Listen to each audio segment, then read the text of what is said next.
All right, today we're going to talk about the area of regular polygons. So the area of a regular polygon is a function of the distance from the center to a side and the perimeter. And so we're going to take a look at that.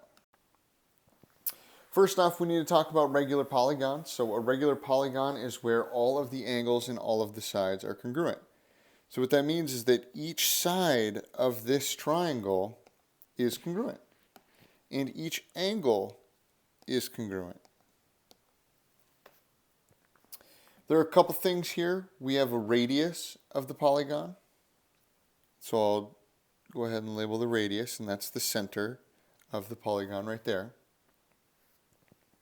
We have an apothem of the polygon, and this is basically the height of this triangle. So the apothem occurs right there. And then lastly, we have what's called the central angle. Well, the central angle occurs right there. What's cool about the central angle on these polygons is that if I were to think of this being inscribed in a circle, I'm going to have 5 separate slices here of pi, and these are all going to be the same size. So an entire circle has 360 degrees, right? So this is for my central angle. And we divide it by the number of sides. Well, in this scenario, we're going to do 360 divided by 5. And that's going to give us 72 degrees.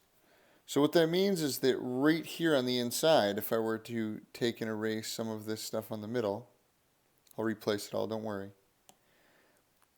What this means is that right here, this angle is 72 degrees.